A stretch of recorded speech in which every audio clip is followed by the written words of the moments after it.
लोग जब भी किसी को डिप्रेशन में देखते हैं या टेंशन में देखते हैं या किसी भी ज़हनी दबाव में देखते हैं, तो कहीं ना कहीं ये पर्सपेक्टिव होता है कि आप लोग जो दीन से दूरी की वजह से, या अगर आप नमाज पढ़ते हो, एक मिथ है ना कि यार तुम मेरा दिमाग पढ़ सकती हो, तुम बता सकती हो मैं क्या सोच रही हूँ, तो बस वही वाला भी एक आम इंसानी जुबान के डिप्रेशन और क्लिनिकल डिप्रेशन, इन दोनों में फर्क। सना, मैं आपसे एक तस्करा करना चाहूंगी। अभी एक ड्रामा चल रहा है हमारा, एक सबात, शायद आपने भी उसकी कुछ एक साथ जो है वो देखी होगी।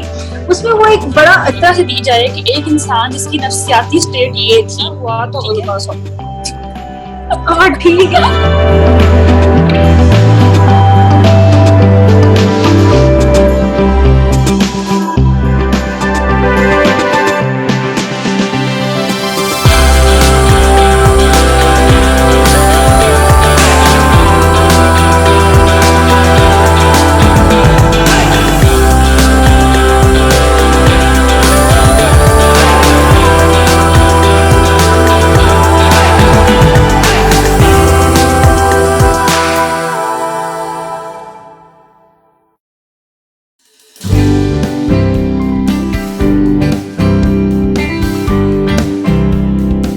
बिस्मिल्लाहिर्रहमानिर्रहीम। आज के इस प्रोग्राम में मैं अलीना अरशद आप सबको खुशामदीद कहती हूँ। माहिर नफ्सियात के साथ आगही का ये पहला सेशन है जिसमें हमारे साथ मौजूद हैं मोहतरमा सना साहिबा। सबसे पहले तो आपको हम खुशामदीद कहते हैं अपने इस प्रोग्राम में कि आपने हमारे लिए वक्त निकाला और आपने हमारे साथ ताउन किया और इस पहले प्रोग्राम में आप हमारे साथ मौजूद हैं। अस्सलाम वालेकुम सना। वालेकुम अस्सलाम। कैसी हैं आप? अल्लाह का शुक्र है, आप कैसी? अल्हम्दुलिल्लाह। मैं थोड़ी सी आगाही देती चलूँ सना के बारे में। सना ने अपनी तालीम पाकिस्तान से हासिल की, लेकिन इस टाइम अब्रॉड में आप क्लिनिकल प्रैक्टिसेस जो है वो सर अंजाम दे रही हैं। आपने इस फील्ड में अपने आप को बहुत ज़्यादा मसरूफ़ किया और मुख्तलिफ़ लोगों के साथ, मुख्तलिफ़ बच्चों के साथ आपने अपनी सरगर्मियाँ मुख्तलिफ़ जो है वो सर अंजाम दी। आज सना हमारे साथ बात करेंगी मेंटल हेल्थ अवेयरनेस पर कि ये कितनी ज़रूरी है, माहिर नफ्सियात का इसमें क्या किरदार है और इस वक्त जो हमारी सूरत हाल है उसमें ये क्या जो काम है वो सर अंजाम दे रहे हैं। आया जितना काम हम कर रहे हैं उतना काफ़ी है या इससे ज़्यादा करने की हमें ज़रूरत है? एथिक्स को फॉलो किया जा रहा है या नहीं किया जा रहा? मीडिया पर जो माहिर नफ्सियात की एक सूरत दिखाई जा रही है वो किस हद तक ठीक है? इस बारे में आज के प्रोग्राम में हम सना से बात करेंगे। तो सना, सबसे पहले आपसे हम ये बात करना चाहेंगे कि मुझे बताइएगा कि मेंटल हेल्थ जो है वो कितनी ज़रूरी है और इस पर कितना काम हुआ है और कितनी अभी ज़रूरत है? सबसे पहले तो मैं नफ्सियात के मसलों के बारे में कुछ जो हमारी सोसाइटी में मिथ्स हैं, यानी कि कुछ ऐसी बातें हैं जो कि ख्याल की जाती हैं, एक तर्ज राय है लोगों का, उस पर बात करना चाहूँगी कि कौन कौन सी सोसाइटी के ऐसे मिथ्स हैं जो कि इस काम को थोड़ा सा रोक रहे हैं या इसमें थोड़ा सा एज अ बैरियर जो है वो रोल प्ले कर रहे हैं। सबसे पहले मिथ मुझे ऐसा लगता है कि बहुत ज़्यादा लोगों में ये चीज़ पाई जाती है कि अगर हम लोग जब भी किसी को डिप्रेशन में देखते हैं या टेंशन में देखते हैं या किसी भी ज़हनी दबाव में देखते हैं, तो कहीं ना कहीं ये पर्सपेक्टिव होता है कि आप लोग जो दीन से दूरी की वजह से, या अगर आप नमाज पढ़ लो तो आप ठीक हो जाओगे, या फिर किसी ना किसी वजह से ये चीज़ इसलिए हो रही है क्योंकि इंसान जो है वो अपने रिलीजन से, इस्लाम से थोड़ा सा दूर है। ठीक है, उसके लिए मुझे लगता है कि ये बात जो है वो कुछ हद तक तो बेहतर है, जाहिर है, क्योंकि हम लोग जब उसकी हिस्ट्री पढ़ते हैं साइकोलॉजी की, तो हमें ये पता चलता है कि बेसिकली इस्लाम, जो मुस्लिम साइंटिस्ट थे, जो मुस्लिम फिलोसफर्स थे, उन्होंने ही रूह को और सेल्फ को और नेचर को जो है जब जानना शुरू किया, तो वहीं से साइकोलॉजी जो है वो उसमें आई। लेकिन जो फिलॉसफी और साइकोलॉजी का बहुत कॉम्बिनेशन है। जी, अगर आप लोगों को प्रॉपर हिस्ट्री पता हो साइकोलॉजी की, तो 9th सेंचुरी में सुनने में आता है 300 बीसी या 600 बीसी के दौरान जो ग्रीक फिलोसफर्स थे, यानी कि जो यूनानी साइंटिस्ट थे या फिलोसफर्स थे, जिनमें से सुकरात हैं या फिर अरस्तु है, जिनको हम लोग अरिस्टोटल और सोक्रेटिस के नाम से जो मशहूर हैं, तो बेसिकली वो मुस्लिम साइंटिस्ट थे जिन्होंने काम इस पे करना शुरू किया कि रूह क्या है और फितरत क्या है, और उसी रूह को और उसी फितरत को बाद में आके फ्रेंच और इंग्लिश साइंटिस्ट ने जो है वो नेचर और सेल्फ के नाम से या माइंड के नाम से जो है वो उस पर रिसर्च करना शुरू कर दी।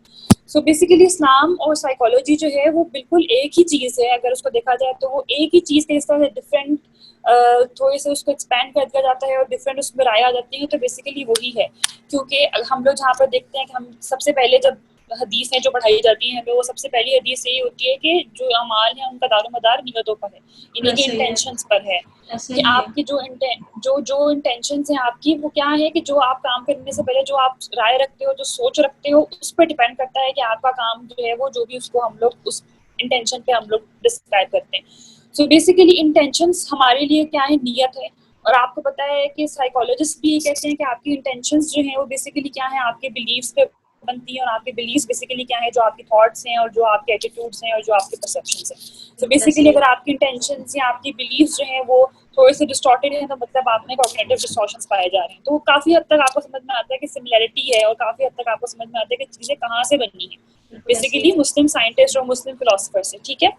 तीसरा जो एक इसमें होता है कि कैसे हम लोग कह सकते हैं कि इस्लाम, क्योंकि आप जानते हैं कि फ्रॉइड का बहुत ज़्यादा काम है इड, ईगो, सुपर ईगो, तो वो भी हम जानते हैं कि वो भी बहुत ज़्यादा जो है, वो जो नफ्स की 3 टाइप्स हम लोग पढ़ते हैं, नफ्स अमारा, नफ्स मुतमइन्ना, नफ्स लव्वामा, वही है।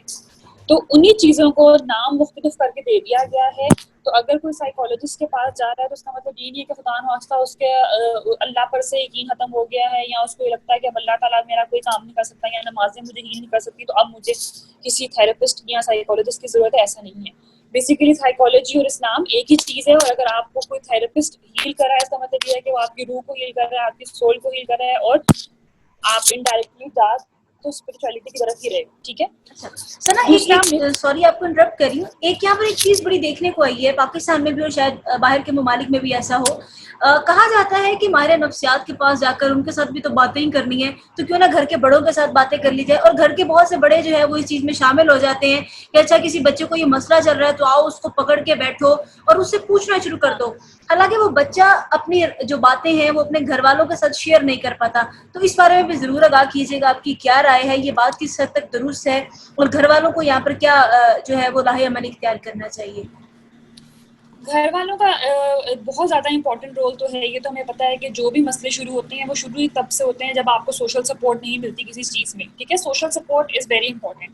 लेकिन जब एक मसला जो है वो इस हद तक पहुंच जाता है कि जहां तक अब आपको सिर्फ सपोर्ट या अटेंशन जो है वो ही नहीं कर सकते, तो जाहिर है कि आपको किसी ना किसी डॉक्टर की ज़रूरत है। जैसे कि अगर हम लोगों को असल में हम लोगों की एक वो है ना, हम लोगों की ज़िंदगी गुजारने के एक स्पेसिफिक तरीके हैं हमेशा। जैसे कि अगर हल्का फुल्का सर दर्द होता है या खांसी जुकाम होता है तो हम कोशिश करते हैं कि घर में करके जो है वो, हाँ, चाय पी लें, पैराडोल, चलो वो बेहतर है। ठीक है। ऐसा ही है। लेकिन हम लोग फिर उसको जनरलाइज कर देते हैं हर चीज पे ही। जैसे कि कुछ भी हो जाए तो पहले हमारी कोशिश यही होती है कि जो जिसे फर्स्ट एड कहते हैं ना, ये हमारी फर्स्ट एड है कि किसी दम दरूद वाले बाबा जी के पास ले जाते हैं ज़्यादा से ज़्यादा।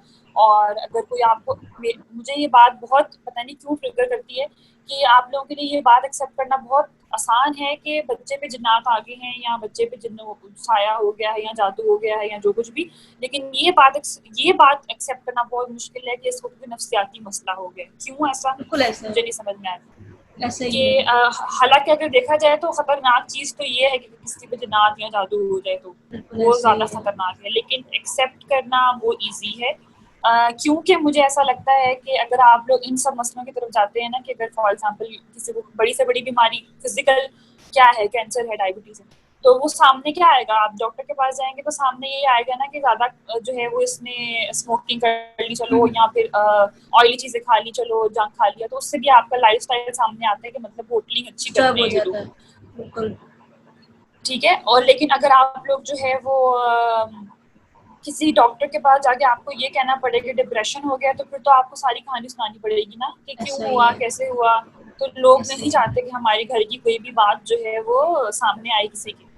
तो शायद एक जो लोगों में झिझक है किसी थेरेपिस्ट के पास जाने की, वो शायद इसीलिए है कि कहीं हम लोगों की जो पूरी ए टू जी कहानी है वो सामने ना आ जाए।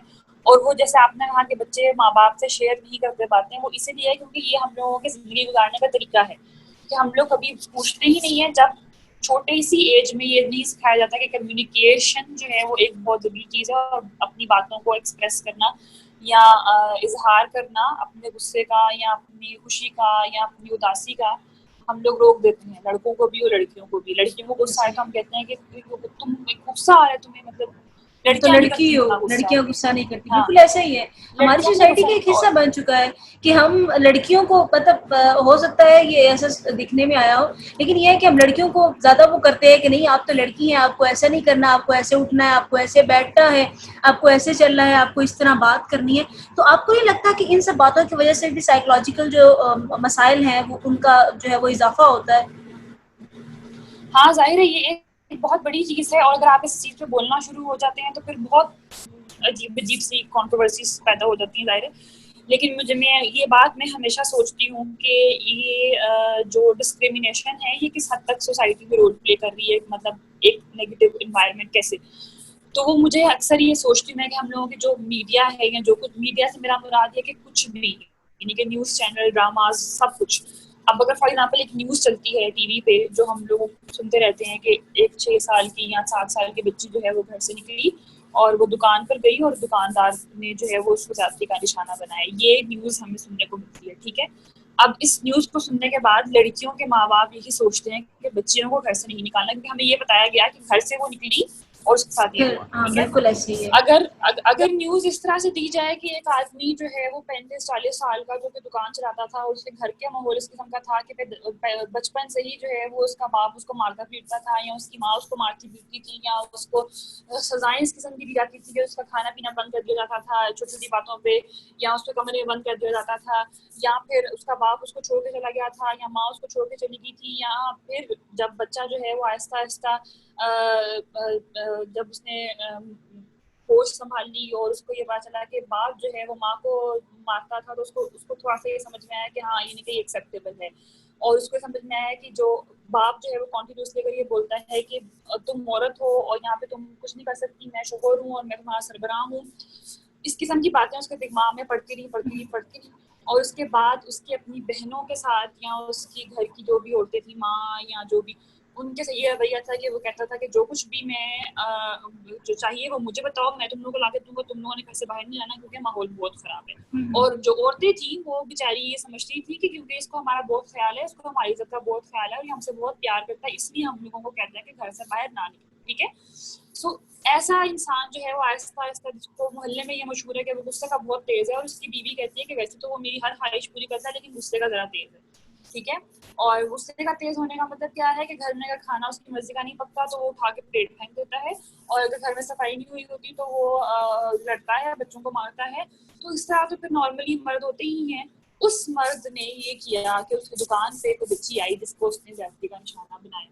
तो अगर खबरें इस तरह से दी जाए तो आपके ख्याल में बजाय इसके कि लोग ये सोचें कि हमने बेटी को घर से नहीं निकालना, लोग ये ज्यादा बेहतर नहीं होगा कि लोग ये सोचेंगे कि हमने परवरिश बच्चों की ऐसी करनी है कि कोई ही हमारी सोसाइटी में से या हमारे बच्चों में से कोई इस किस्म का ना हो।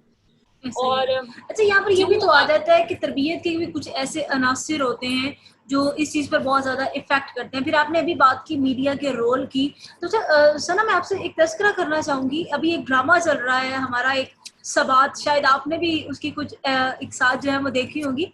उसमें वो एक बड़ा अजीब सी कंट्रोवर्सी उसमें तो दिखाई हुई है कि वो साइकोलॉजिस्ट और वो जो उसका पेशेंट है उनके दरमियान वो जो सब कुछ चल रहा है, और फिर इसके अलावा एक साइकोलॉजिस्ट और साइकेट्रिस्ट का वो डिफरेंस भी खत्म हो गया। तो इस बारे में आपका क्या ख्याल है? अच्छा, सबसे पहले तो मैं उस बात का जवाब दूंगी कि परवरिश के जो अनासिर हैं उसमें मैं ये कहना चाह रही थी कि जो हम लोग मानते नहीं है ना कि हम लोगों की तरफ से भी कोई ये इसका मतलब ये नहीं है कि हम लोग बहुत ढीठ हैं। इसका मतलब ये है कि शायद चीज़ें उस तरह से दिखाई नहीं जाती कि हम लोग थोड़ा सा उस पर्सपेक्टिव से ज़्यादा निकल के सोचें कि ऐसा भी हो सकता है, ठीक है। एक्सेप्टेंस क्योंकि नहीं है कि ये चीज़ हमें नहीं सिखाई जाती कि हम रिस्पॉन्सिबल हैं अपने हर एक्शन के। हम लोगों को हमेशा ये सिखाया जाता है, जितने भी लोग होंगे अगर आप उनसे पूछोगे कि तुमने क्यों बदतमीजी की है, तुमने क्यों लड़ाई की है, तुमने क्यों ऐसा किया, तो उनके पास 10 लोग होंगे जिन पे वो ब्लेम कर सकें बजाय अपने, ठीक है। अपने अलावा वो 10 लोगों पे ब्लेम आराम से कर लेंगे कि उसकी वजह से ये हुआ, क्योंकि हम लोग रिस्पॉन्सिबिलिटी नहीं लेते अपने एक्शंस की, जिसकी वजह से हम लोगों को कभी लगता ही नहीं है कि हमारी परवरिश में कोई कमी आ सकती है या हमारी बिल्कुल ऐसे ही पेरेंटिंग है। में कोई ऊपर नीचे चीज़ें हो सकती हैं। और हम लोगों को लगता है कि ये जो मर्डर्स हैं, ये जो रेपिस्ट हैं, ये जो गैंगस्टर्स हैं, ये कोई एलियन मखलूक है जो आसमान से उतरती है, ये नहीं कि हम लोगों में से नहीं बन सकते ये लोग। लेकिन ये लोग हम ही है ना, मतलब हम लोगों के ही हम ही में, हमारे ही मुआशरे में, हम हमारे ही मोहल्लों में से, हमारे ही घरों में से कुछ लोग जो है वो पैदाइशी तो कोई रेपिस्ट नहीं होता, पैदाइशी तो कोई मर्डरर नहीं होता, जाहिर सी बात है इन्वायरमेंटल फैक्टर्स मिलके एक इंसान को इस तरह का बना देते हैं। बिल्कुल तो ऐसे ही वो हम भी हो सकते हैं, वो आप भी हो सकते हैं, वो हमारे बहन भाई भी हो, मतलब कोई भी हो सकता है, ठीक है। तो सबसे पहली बात तो ये कि ये समझना, ये कि यही सोच है हमारी कि कोई कोई और ही है दुनिया के लोग जो इस तरह के काम करते हैं, वो हम में से नहीं हो सकते, वो हमारे कजन्स नहीं हो सकते, वो हमारे भाई नहीं हो सकते, वो हमारे बाप नहीं हो सकते, ऐसे ही है। बिल्कुल ऐसे ही है, बिल्कुल ऐसे ही है। और जो दूसरी की बात जो आपने वो की है कि मीडिया के मीडिया रोल की और वो ड्रामा की और वो, तो मैं सिर्फ एक किसी ड्रामा को क्रिटिसाइज नहीं करूंगी, क्योंकि अभी तक जो है वो मुझे समझ में नहीं आता कि अगर आप राइटर हो फॉर एग्जाम्पल, तो मुझे अगर कोई कहानी लिखवानी होगी तो मैं खुद तो नहीं लिखने बैठूंगी ना, मैं किसी राइटर को ही बोलूंगी कि भाई मुझे थोड़ी हेल्प कर दो, या अगर मैं सिंगर हूँ नहीं हूँ तो मुझे गाना कोई कंपोज कराना है तो मैं खुद तो नहीं करने बैठ जाऊंगी ना मैं किसी को। तो क्यों नहीं, जब इस तरह के मसले छेड़े जाते हैं तो किसी एक्सपर्ट की राय क्यों नहीं ली जाती, क्योंकि मेरा ही ख्याल कि एक बेसिक एथिक्स जो है उसको भी फॉलो किया जाता है किसी भी ड्रामा में, किसी में भी नहीं होता। सबसे पहली बात तो ये है कि ये जिन लोगों ने अगर आप कंसिडर कर रहे हैं, प्लीज एक ये की वेबसाइट पर जाकर एथिक्स की जो वो पोर्शन है उसको खोलें और एथिक्स को पढ़ें। और एथिकल कोड में जो है वो ह्यूमन रिलेशंस के नाम से एक टॉपिक है, उसमें बताया जाता है कि मल्टीपल रिलेशंस अगर आपके थेरेपिस्ट किसी के साथ भी बन रहे हैं तो आपने उसको कैसे डील करना है, और तो आपको समझ में आ जाएगा कि आपने कहाँ गलतियां की हैं, ठीक है। और दूसरे नंबर पे ये कि मुझे नहीं समझ में आता कि जो सवार ड्रामे में दिखाया गया है कि उसको एक लड़की से मोहब्बत होगी दूसरे सेशन में ही, तो उस लड़की में ऐसा क्या था बजाय इसके कि वो गुड लुकिंग थी और उसकी स्टाइल सेंस बहुत अच्छी थी। वो एक ईवल है, वो एक ईवल है, मतलब वो एक ईवल कैरेक्टर दिखाया गया है जिसने अपने भाई का घर जला दिया और जिसने जो है वो मतलब हर तरह से ही उसमें कोई पॉजिटिविटी नहीं है। हम लोग देखते हैं कि कोई ग्रे कैरेक्टर्स होते हैं जिनमें हमें पता चलता है कि बंदा ऊपर से थोड़ा सा बुरा है लेकिन अंदर से दिल का अच्छा है। हाँ, लेकिन जो वो कैरेक्टर है लड़की का वो पूरा ही ईवल है, तो उस बंदे को क्या पसंद आया उसमें मुझे नहीं समझ में आई। तो इसका मतलब ये है कि ये तो अनकॉन्शियस अपनी अपनी पसंद की बात है ना। अब हो सकता है वो पॉजिटिविटी हमें नजर ना आ रही हो सना जो उससे देखी नहीं हो सकता है ऐसा हो, लेकिन मुझे जहाँ तक लगता है कि हर जगह ही फिर यही मैसेज जा रहा है ना। ये तो आप और मैं समझ सकते हैं कि हो सकता है उसको कोई पॉजिटिविटी नजर आई हो, लेकिन आम तो ये समझेगी ना क्योंकि लड़की बहुत खूबसूरत है, इसमें पूरी थेरेपी के रोल में बजाय इसके कि वो हंसे, उसके अलावा उसने उसके जो डिस्टॉर्शंस थे वो कहीं पे भी हैंडल नहीं हुए, कहीं पर भी उसने ये सोचना शुरू नहीं किया कि मैं गलत हूँ या मेरे बिहेवियर गलत है या मेरे जो सोच है या जो मेरे अंदर जो थोड़ा बॉसी नेचर है या डोमिनेटिंग नेचर है और ना सुनने का जो है वो थोड़ा गलत है। नहीं, कहीं पर भी ये नहीं आई, कहीं पर भी हमें ये नहीं पता चला कि उस थेरेपिस्ट ने कोई एक अच्छी साइको एजुकेशन का सेंटेंस यूज किया हो कि बहन आपके साथ ये मसला है। देखिए वो एक आम उन्नास है, उसको पता ही नहीं है कि भाई एक साइकोलॉजिस्ट के को कौन कौन सी थेरेपीज उसको आती होती हैं और उसने चूज कर लिया कि पेशेंट के साथ क्या थेरेपीज जो है वो यूज करनी है। तो वो ज़ाहिर सी बात है जब उसको पता नहीं है तो वो फिर यही करेगा ना। और इसकी वजह से पेरेंट्स पता नहीं किन शको-शुबहात में पड़ जाते हैं कि भाई साइकोलॉजिस्ट के पास अपने बच्चे बिल्कुल नहीं भेजने, घर में ही कर लो जो करना है। मुझे ये समझ में नहीं आई कि जब हम लोग किसी की रिपोर्ट लिखते हैं तो हम लोग पूरा फैमिली हिस्ट्री में ये देखते हैं कि उसके माँ के साथ ताल्लुकात कैसे हैं, बाप के साथ कैसे हैं, और बाप के भाई के साथ कैसे हैं, और माँ के बाकी बच्चों के साथ कैसे हैं, और इसके बाकी बहन भाइयों के साथ कैसे हैं। बेसिक चीज है जिससे हमें समझ में आता है कि उसके अंदर ये डिसऑर्डर क्यों डेवलप हुआ। हाँ। तो क्या उसने ये नहीं पूछा कि इसका कैसे ताल्लुकात हैं बाकी ये भी तो हो सकता है कि राइटर ने वो स्क्रिप्ट में से कट कर दिया, उसने पूछा। हाँ, और हमें नहीं पता चला, हमें सिर्फ वो दिखाया एक रिलेशनशिप, हाँ एक रिलेशनशिप हमें दिखाया गया।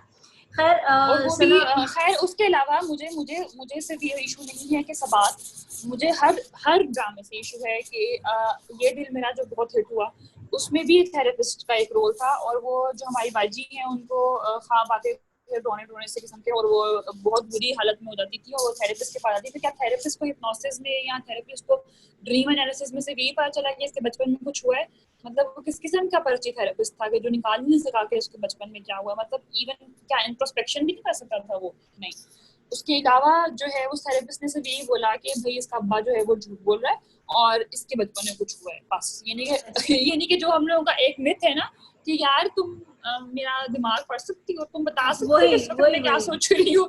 तो बस वही वाला मिथ कंफर्म कामयाब किया, हुआ तो वो कि ये उन्होंने ऐसा कंफर्म होता है। किया कि हाँ इसको ये पता चल गया कि ये झूठ बोल रहा है, और उस बाकी ड्रामे को उसको कुछ देखने नहीं के पता बाद चला। लोगों ने साइकोलॉजिस्ट को जो है वो नजूमी समझना शुरू कर दिया, नजूमी जो जो है वो आपका उन्होंने पास्ट कंफर्मेशन और दे आपका दी। फ्यूचर दोनों बता सकते हैं कि जी ये हाँ हो गया और ये होने वाला है। अच्छा सर, हाँ जी। और अच्छा एक और बात उसमें मुझे ये थी कि वो ख्वाब उनको आते रहे बहन साहबा को, जब तक उनकी जिंदगी में लड़का नहीं आया। तो जब हीरो साहब की एंट्री होती है, एक दिन उनको बहुत ड्रॉनी किस्म का ख्वाब आता है, हीरो आके गले लगाता है, उसके बाद ख्वाब खत्म, उसके बाद पूरी लव स्टोरी। तो एम्पैथी मिल बेसिकली गई है ये ना उसको।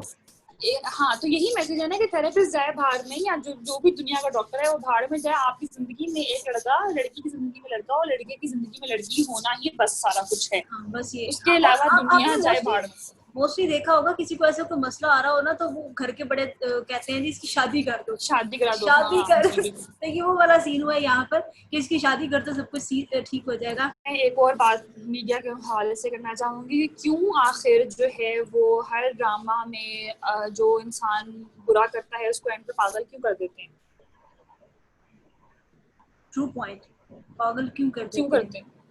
ये तो बताने के लिए कि क्या इस बात का मेंटल जवाब डिसऑर्डर हम सजा है? इस बात का जवाब हम अपने जो है वो ऑडियंस से लेंगे, और मैं चाहूंगी कि आप हमें कमेंट्स में इसके बारे में बताएं, ताकि नेक्स्ट एपिसोड जब हम सना के साथ करें तो हम मजे हाँ मजे जी। की गॉसिप्स भी करें इन कमेंट्स के ऊपर, और सना के सवाल का जवाब भी शायद हमें कहीं ना कहीं मिल जाए कि हर ड्रामे के आखिर में ये लोग जो है वो मेंटल क्यों कर देते हैं, और नेगेटिव कैरेक्टर को मेंटल कर देते हैं एज अ सजा। आखिर में आप चाहूंगी कि आप एक मैसेज दें हमारी आवाम को जो आपको देख रहे हैं कि साइकोलॉजिस्ट के पास जाना कितना ज़रूरी है, और अगर आपको कोई भी किसी भी तरह के मसाइल आ रहे हैं तो आपको किस तरह के साइकोलॉजिस्ट से जो है वो कंसर्न करना है। सबसे पहली बात तो मैं इसमें ये कहूंगी कि नफ्सियात, माहिर नफ्सियात के पास जाने का मतलब ये नहीं है कि आप इंतजार करते रहें कि अब तक मुझे कुछ समझ में आ रहा है तो चलो मैं इसको अवॉइड कर देता हूँ, जब तक मेरा दिमागी तवाज़ुन पूरी तरह खत्म नहीं होता तब तक जाने का फायदा नहीं। तो हम लोग यही समझते हैं कि जब तक पूरी तरह बंदा हिल नहीं जाता तब तक उसको कोई ना कोई टोटका उसके साथ करते रहो। और घर में। दूसरे नंबर पे ये कि जो तीसरा मिथ जो मैं आपको कहना चाह रही थी वो यही था कि हम लोगों को लगता है कि सिर्फ टेंशन ही एक दिमागी मसला है, और सिर्फ जो है वो उसी दिनों को टेंशन होती है या दिमागी कोई दबाव होता है या फिर कोई घर में कोई परेशानी होती है, ट्रॉमा हो जाता है तो बंदा जो है वो थोड़ा सा दिमागी तौर पे हिल जाता है। लेकिन बेसिकली आपको पता है कि मेंटल डिसऑर्डर्स जो हैं वो बेतहाशा हैं, और आगे से उनकी मुख्तलिफ इकसाम भी हैं। लोगों को चीज़ नजर आना, लोगों को बातें करना, लोगों का ये कहना कि मेरे ऊपर साया आ गया है या मेरे ऊपर जिन आ गया, ये भी एक सिम्टम है मेंटल डिसऑर्डर का, ये भी एक वजह हो सकती है। ठीक है। तो इसके अलावा किसी को नींद नहीं आती है, किसी को बहुत ज्यादा नींद आती है, या फिर किसी को नींद में जो है वो सिर्फ ख्वाब भी आते रहते हैं, या अगर उसको नींद बार बार उसकी खुलती रहती है, तो ये सारे मसले मसाइल जो है वो किसी ना किसी तरह जो है वो उस तरफ लेके जाते हैं कि ये जहनी तौर पर किसी दबाव का शिकार है या इसको हेल्प की जरूरत है। इसके अलावा जो है वो सिर्फ डिप्रेशन जो हम लोगों को है कि अगर आपको थोड़ा सा भी टेंशन हो जाए, आप खामोश हो तो आपको डिप्रेशन है। डिप्रेशन भी एक बहुत जो है वो उसके बहुत ज़्यादा सिम्टम्स हैं, बहुत ज़्यादा उसके अलामात हैं, बहुत ज़्यादा उसकी वजूहात हैं, और साइंस और सिम्टम्स हैं वो अलग अलग हैं। साइंस का मतलब ये, साइंस क्या है, जो निशानियाँ होती हैं, जैसे कि अगर किसी को थोड़ा बहुत जो है वो फील होता है कि उदासी या नाउमीदी या फिर थोड़ा ऐसी रोना या अगर थोड़ा सा का दबाव, तो वो साइंस हो सकते हैं। प्रॉपर सिम्टम्स कब आते हैं, जब हम लोग उसको देखते हैं कि कितना अरसा हो गया है इसको इंसान को, उस टाइम में कितने हफ्ते गुजर गए हैं, कितने महीने गुजर गए हैं, और सिम्टम्स कितने कौन कौन सी रेंज में हैं, कैसे कैसे आते हैं, दिन किस किस हिस्से में आते अपनी जुबान के डिप्रेशन और क्लिनिकल डिप्रेशन, इन दोनों में फ़र्क होता है। हैं। इंशाल्लाह जी हम नेक्स्ट बिल्कुल। सेशन में सना इस पे ज़रूर बात करेंगे कि आम ओके जी। इंसान की डिप्रेशन जो हम आम ज़ुबान में जिसको डिप्रेशन कहते हैं उसमें, और क्लिनिकल डिप्रेशन में क्या फ़र्क है, इनकी क्या अलामात हैं। बिल्कुल बिल्कुल। थैंक यू वेरी मच सना, आपका बहुत शुक्रिया, आपके वक्त का शुक्रिया। इंशाल्लाह ताला हम अगले एपिसोड में आपके साथ दोबारा हाजिर होंगे, और हम अपने व्यूअर्स को ज़रूर बताते चलें कि हमारा सिलसिला जो है वो हर हफ्ते इंशाल्लाह ताला जारी और सारी रहेगा। और आप हमें अपने कमेंट्स में इस वीडियो के कमेंट में आप हमें बता सकते हैं, आप अपने सवालात के ज़रिए हमसे आगाही ले सकते हैं। मुख्तलिफ साइकोलॉजिस्ट से हमारे ये सेशन जो है वो जारी और सारी रहेंगे। और सना से अगर आपका कोई सवाल है तो आप सना के मेरे ख्याल से कोई फेसबुक पेज भी है सना ऑनलाइन काउंसलिंग भी शायद करती है, नहीं तो ज़रूर करें। सना आप एक अच्छी काउंसलर है मेरे ख्याल से। तो सना से हम रिक्वेस्ट करेंगे कि सना आप प्लीज़ इस फरीज़े को भी सर अंजाम देना शुरू कर दें कि लोगों को जो इतनी मेंटल हेल्थ अवेयरनेस जो आप इस तरह वीडियोज़ के ज़रिए दे रही हैं, वो आप अपने किसी एक चैनल के जरिए भी देना शुरू कर दें, ताकि लोगों को इसके बारे में बेहतर आगाही मिल सके। बहुत शुक्रिया सना, आपका बहुत शुक्रिया कि आप एक दूर पार के मुल्क से हमारे साथ इस वीडियो के जरिए कनेक्ट रही। इंशाल्लाह ताला आपसे अगली वीडियो में अगले हफ्ते ज़रूर मुलाकात होगी। अपनी सोच को दीजिए इजाज़त। अल्लाह हाफ़िज़।